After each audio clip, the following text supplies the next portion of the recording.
Forget the goal setting tactics, because until you change these 3 beliefs, no tactics will stick. Hey, I'm Lucy Reyes, and I help overwhelmed and busy business owners set goals that actually fit your real life, not your ideal perfect one.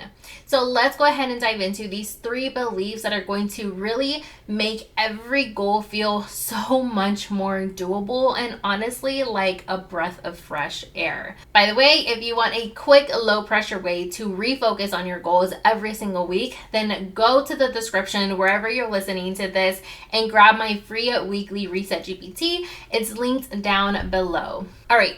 Let's talk about these beliefs, because like I mentioned, unless your mindset is behind you, it makes it so hard to achieve anything. Mindset is one of those things that we want to write off as unimportant, but is actually part of the foundation before you do anything, including setting some goals. And this first belief is one that I hear all of the time. And it's one that we really need to debunk right away, because if you don't get past this one, the other beliefs don't even matter. So the first belief is that your past doesn't disqualify you from future follow through. So just because you didn't achieve or follow through on goals that you have set in the past doesn't mean that you never will. It doesn't mean that at all. There's different reasons why you may not have achieved those goals. But it doesn't mean that you never will. It doesn't mean that you should never set goals. It doesn't mean that you're the type of person that just never is into goal setting, or it just doesn't work for you. You just haven't found a way for it to work for you. So don't disqualify yourself if you feel like the past, you just haven't done it. So every season gets a new try. There's tryouts in schools with kids. My son, he's in football, so he has tryouts. So that's top of mind. So, you get tryouts. You get to try again. And so I really want to encourage you to try again. Try again. Just because it hasn't happened in the past doesn't mean it never will. And that's true for anything. Belief number 2 is that progress counts. Perfection doesn't. So progress counts, not perfection. Perfectionism loves to lie to you. It loves to make you believe that, like, oops, if you missed one day, you're just gonna keep missing every single day, and now anything that you do from here on out doesn't matter. Or any work that you have put in behind you no longer matters and no longer counts, and that you're a failure. And that is not true. That is not true whatsoever. You are able to set some goals and miss the goals that you're setting. That is totally okay. What we want is information. What we want is data. What we want is to keep trying. All of this together still helps you get closer to achieving the final outcome that you want. Just because you miss a day or 2, or maybe even a full week, it doesn't mean that you shouldn't keep trying. It doesn't mean that any work that you have done up until that point doesn't matter. So don't try to be perfect. Don't try to set standards or set goals that are going to require you to show up every single day. And if you miss one of those days, that it all goes to waste. That's not the case, because progress is still progress. I mentioned this in the last video where I was talking about any progress is better than no progress. So imperfect action is actually what helps you build self-trust and keeps up momentum, because those small wins matter. So if you miss a day on walking on your treadmill, or going outside to get fresh air, or whatever. There's so many ideas, so many examples that we could go through. If you forgot to eat veggies one day, if you didn't work out one day, if you missed reading a book, there's always reasons. There's always reasons why those things didn't happen. And it's not just because you suck. That's never the reason.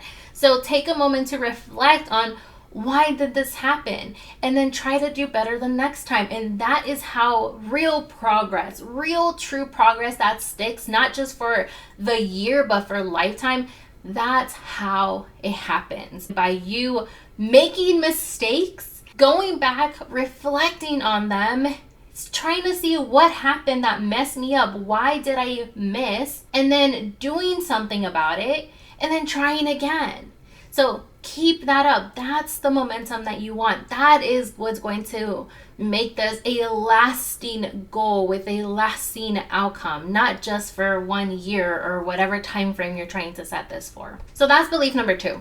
Belief number 3 is that your goals should match your season. Life is seasonal. We all go through different seasons, and your goals should keep up with that. You might be in a season where you just had a baby, which means your goals cannot be the same as when you were single and no kids. That is not possible. There is so much that happens and changes in your life when you become a parent.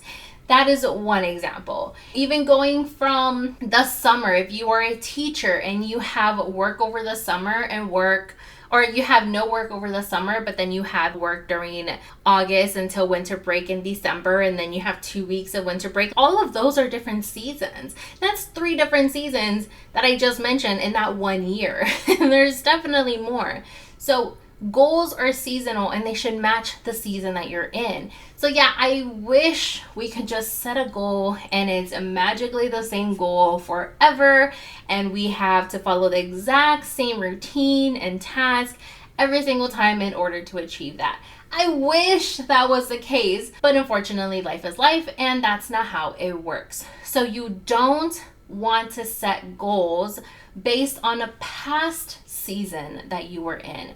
You have to be honest with yourself, even if it's not what you want, right? Like, I have so many goals that if I had no kids, if I had no partner, would probably be way easier for me to achieve because I would naturally just have more time. And that's just not the season that I'm in. It's just not. I had more time even when I was a mom of 1 versus a mom of 2. Even that season is different. So be honest with yourself. Reflect on what is the season that I'm in right now. How long is this season? Is it something that you can actually see, like, okay, this is a season that's going to maybe be 3 months long, or this is only a 2-week season because I'm on winter break, or is this 5 years because I have kids that are teenagers that are going to leave the house in a few years? Or is it something that could be potentially for life because you have some sort of chronic illness or health condition? And so you need to work all of these things in and take them into consideration when creating these plans. So you really want to make sure that you are committing to goals that match your season. So the belief is not that every goal can match whenever you want. They have to match the season. And when they do, then they really adapt to how you're meant to work, how you need to work, instead of just really pushing against you or you always constantly failing. Because yeah, that gets demotivating. If you set these goals and you're really trying and you really want to achieve them, but you set them up in a way that's meeting a past season and not your current one, you're gonna keep messing up. And the last belief I said, mess ups are good, but I also can recognize that too many mess ups back to back, it makes it hard to really understand what the heck is going on, and it can become demotivating. So when you are doing the opposite and you are making sure that they're matching your season, then at least you're being more realistic about it. And that is very, very important. That is one of the most important key points when setting some goals.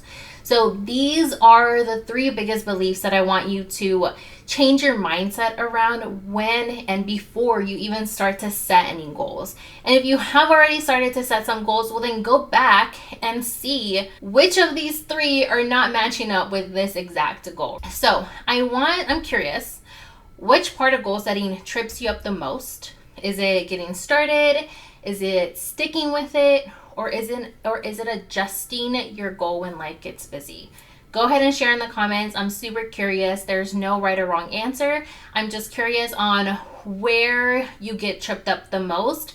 And as a mini action for you to do is to go back to any goals that you have already set for this year, for this month, for this quarter, for this week, and make sure that one, you're not disqualifying yourself, two, that you're allowing room for imperfections and that progress still counts even if you miss a day or two, or if you're missing several days or you're missing your goal by a lot, really taking a look to see if that goal even matches the season that you're in and what adjustments you can make to it so that way it does. Okay, so that is what I want you to do. That is the mini action for you.